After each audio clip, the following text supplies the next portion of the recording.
Brought to you by the Bose Headset 10 and by XMWX Satellite Weather. XMWX Satellite Weather is as vital as vision. Never fly blind again when you add XMWX Satellite Weather to your onboard electronics suite today. Come see the latest XMWX Satellite Weather has to offer at the AOPA Aviation Summit, booth 731. Tecnam aircraft is known in the U.S. primarily for light sport aircraft, such as this P-92 Eaglet. But they're branching out into something new.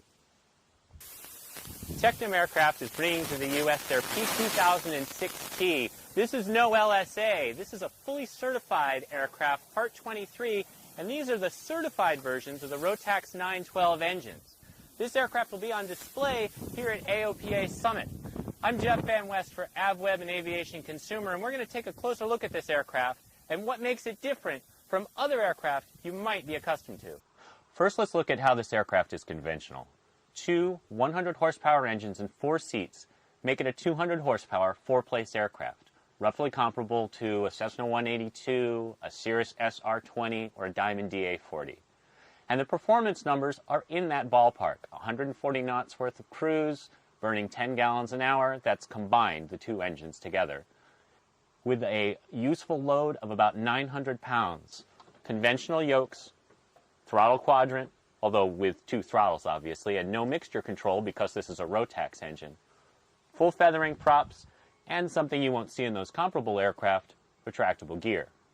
Going a little further into the differences between this and some of the comparable aircraft, this pilot's door allows access to both the front seats. You come in through this side, and the seat retracts fairly far to let you get over to the right side. Access to the rear seats is through this passenger door on the right side of the airplane. Opening it up, when you look at the rear area of the plane, it's actually quite large. Not only does it have an open feel, it's a full 49.2 inches wide, and it carries that distance from the front all the way down towards the back, so both the front and rear seats enjoy that width. The baggage compartment will hold 176 pounds, and the rear seats quickly come out, so if you don't need them, you have a truly cavernous area to carry your gear. On the ground, the Tecnam Twin actually handles like a big single, and in the air, it doesn't feel that much different. It's got the weight of something like a 172, and the control weight, the feel on the stick of sort of a Cirrus or a DA-40. It's a stable, yet responsive and pretty easy flyer. Single-engine work was almost a non-event, including approaches on one engine, with a climb rate of about 200 feet per minute once you got it cleaned up. Even when we let the airspeed get low, the Tecnam Twin was very forgiving. The plane we flew had kind of a mishmash panel with both a G950, the generic version of a G1000, and the analog gauges. The final airplane will be available with one or the other, the analog version going for just about $410,000, and a fully equipped G950 plus an S-Tech 55X autopilot for just under $500,000. One of the unknowns with this aircraft is going to be what it will cost to maintain and operate. It's a conventional aluminum airframe, so there are no surprises there. The service history on the Rotax engines has actually been fairly good, and more places around the country are able to service them. If you can burn avgas, you should be able to operate the Tecnam Twin for under $60 an hour, not including a reserve for both of those engines. They're $12,000 apiece to overhaul, or about $24,000 apiece to replace, with a TBO of about 1,800 hours.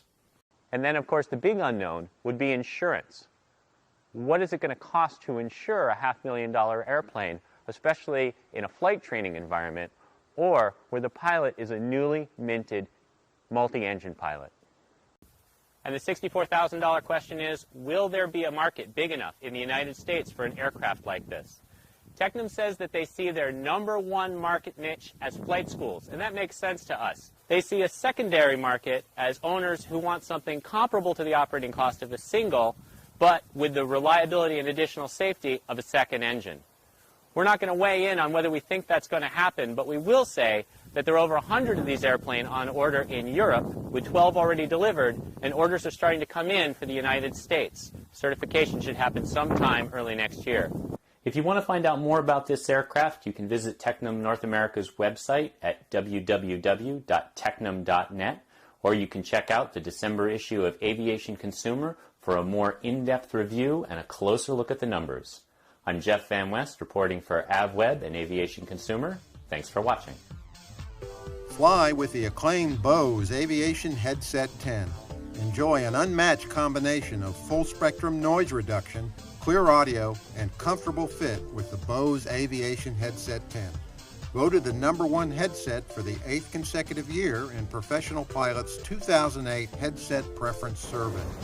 Purchase by December 31st, 2009, and receive a complimentary pair of Bose in-ear headphones, a $99 value. Learn more at bose.com/headset.